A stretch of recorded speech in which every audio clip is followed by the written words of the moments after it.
windshield wipers, but I tried turning the camera to me, and for some reason there's no sun, but it is brighter than bright. So I guess you're stuck with this view. I could turn the windshield wipers off, though. I'll do that for now. Yeah, it's a crappy day. Ugh.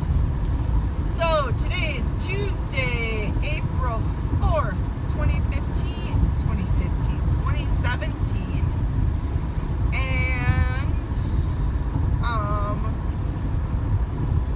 it's my last day before vacation. Yay. And let's see. My eBay sales now, if you looked at eBay, you would have thought I sold a ton of stuff yesterday, but nobody paid. I had a bunch of people send me, offers overnight. I accepted like 2 of them. One of them paid. Then I had another best offer that guy didn't pay on. And that one I accepted right away. So I'm like, why do you send me an offer if you're not going to pay right away? Ridiculous. Anyways, it is what it is. I'm just venting. So yesterday, I mean, I think if you went by what I shipped out a, okay.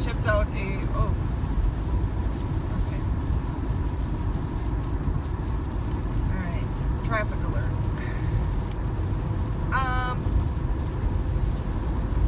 Anyways, if you go by what I shipped out yesterday was abysmal. I think I sold a tie for $8.50. I sold a sweatshirt for $17.99, and I sold a DVD for $5.39.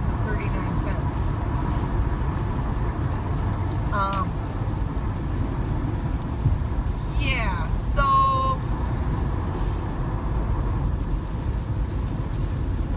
yeah, that's about $30, but better than zero. So today at work, I have to get a whole bunch of stuff caught up before I leave for vacation. So I'm going to be starting with the expense reports that I have, and I've got a ton of them. Usually they all kind of trickle in at the end of the month. Well, I asked for everybody's expense reports before I left so they could all get paid on Friday. So today is expense report day. It's going to be scan a bunch of receipts, code the expense reports, check the receipts, and enter them to get paid, and then enter them in my accrual spreadsheet. Some of the guys aren't so bad because their receipts are already scanned. They send them to me in electronic form. I love that. And others I'm still trying to train. So,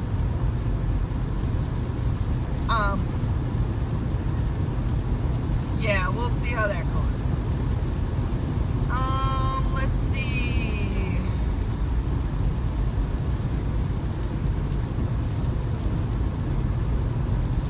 Tomorrow, I was debating on whether to work on my taxes tomorrow, which I might do a little bit of both. I'd really like to get some stuff listed before I leave, so maybe we can get it sold while I'm gone. That leaves the shipping all on Jerry, but he's pretty good.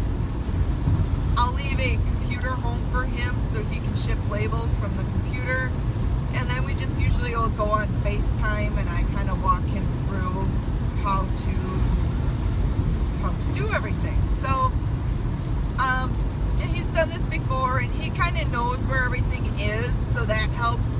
And usually we only need him to do let's see, I leave Wednesday, so he would have to ship anything that sells Wednesday night sometime on Thursday. Because what I'll do is I will get everything shipped that's sold on Wednesday before I leave. So if it sells before 4 o'clock, I'll ship it. And then if it doesn't, then Jerry will have to ship it sometime on Thursday, and I'll just FaceTime him to go through that.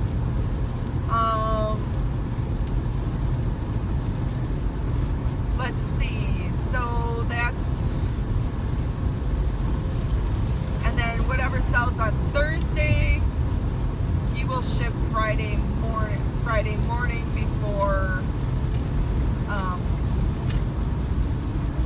before we go watch guard shows.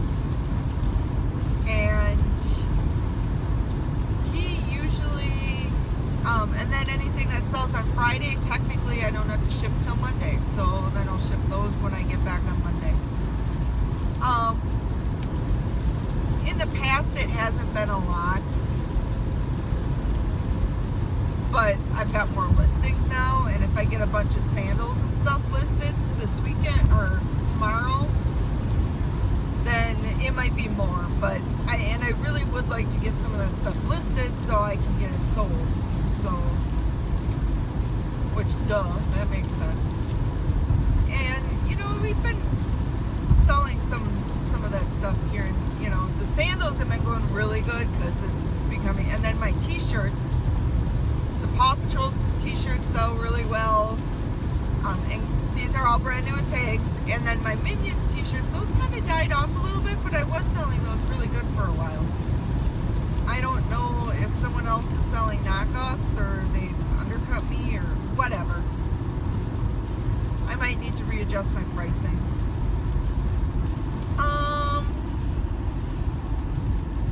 Let's see, what else? So, you know, I know a common question that a lot of people come up with is, especially when they're starting out this business, is, oh, what do I get started with? What should I look for when I'm out shopping? Don't go out and buy anything. List what's in your house first. I know I've got a ton in my house, and I do try to grab quite a bit of it and then put it in my to be listed pile. I have like 3 or 4 sweaters in my closet right now that I need to get listed, and God, this guy is slow. I'm going like 55. I have a lot of sweaters in my closet that I need to get listed. And you know, and that kind of stuff, we just use that to pay down our credit card. We use everything to pay down our credit card bills. So, but yeah, don't go out shopping at first, because you're just gonna buy too much and you're gonna get overwhelmed. Grab 10 things from your closet, or grab 10 toys that your kids don't play with anymore, and start by looking them up on eBay and look up solds and completeds. And if the solds, you know, are averaging a price that you're willing to accept for the item, then, you know, go through the listing process. And eBay is very good about, you know, they walk you through, okay, so here's the first thing you need to fill out is your title. And so your title is simply what it is. You don't need to put new in your title. I do once in a while if I've got room left, but that's not the first thing I start with. You know, describe your item thoroughly. So if you've got let's say you've got a Paw Patrol fire engine playset with Marshall, and that's exactly what I would list. Now, if it's brand new and you've got room left after you fill all that in, then put in new. Don't put in keywords like, or don't put stuff like look and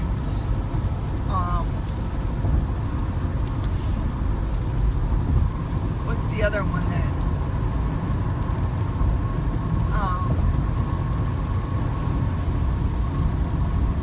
I don't know, but don't put special characters in. That stuff's not searchable, and especially on mobile, people want to keep it as simple as possible. So, you know, if your Paw Patrol playset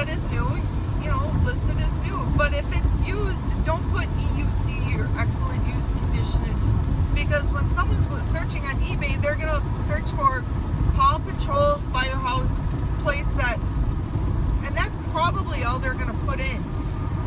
And then, you know, if they see what they see comes up is what they might be looking for, and it's at the right price, then, you know, hopefully they click on your listing and buy it. The other thing is, don't be deceptive in your listing. If you're missing the Marshall action figure with your playset, then don't say you have Marshall. Just say, you know, unfortunately Marshall has been lost along the way and he doesn't come with it. Actually, that's probably even too much verbiage. What you probably should say is, Marshall does not come with the playset. That's it. If you want to get cutesy and stuff, but most people, especially if they're searching on mobile, the less they have to read, the better. So, but definitely put that Marshall is missing, because if someone buys the set and then they get it and Marshall's not there, they're going to be very upset, because they're going to think that, you know, they're thinking that their kid, and they may have been promising their kid that this playset's coming, and oh yeah, it has Marshall, and when you open a box and Marshall's not there, and you got a kid that's all excited to see Marshall. My kid, like, Marshall is her favorite Paw Patrol character. If you can't tell, I keep using Marshall. And Marshall's not there, then she's going to be like, oh my God, you know, the kid's going to be devastated. You're going to have an angry customer, and then you're going to have to diffuse the situation, and you don't have to do that. Just be honest. Same thing if you're selling clothes. If your item has a hole in it, either don't sell it, or if it's still worth something with a hole in it, you know, take a nice close-up picture of the hole and state, there is a hole in the item on the upper right shoulder. You know, I've sold stuff with holes in it. I don't get as much money, but, you know, if I can get $15, $20 for something that I thought I could get 30 or 40 for, I'll take it, you know. And even some, you know, some jackets, if they've got, you know, some dings in them. I think it was a racing jacket. It was a heavy duty racing sweatshirt I sold, and it had a couple of holes in it. And it took me a little bit to sell it, maybe because I had it listed too high, I don't know. But eventually I sold it for full price, global shipping, to someone in Sweden, which was really cool. So I got $39.99 for it. I did have free shipping, so I had to ship it for free to Kentucky, but and that was heavy. And I was hoping I could get it in a padded flat rate, but that was just too much work to get it in there. So that didn't happen, but I did get it into, I think I put it in a priority A box, because it was like 2 pounds. That was a heavy duty sweatshirt, because it was racing. People didn't want, you know, it was meant to, so you didn't get scratched up while you were dirt biking. I think it was a dirt bike thing. So anyways, I am almost at work. So I hope you learned, if you're beginning on eBay, I hope you learned something. And you know, feel free to subscribe to my channel. Leave some comments if there's something else you want me to talk about on my little car rides. I do read, I mean, I've gotten one comment so far, and it was eBay sucks. So I can honestly say I read all comments. So like, comment, subscribe, be productive. I hope you find lots of stuff today. Have a great day. Bye.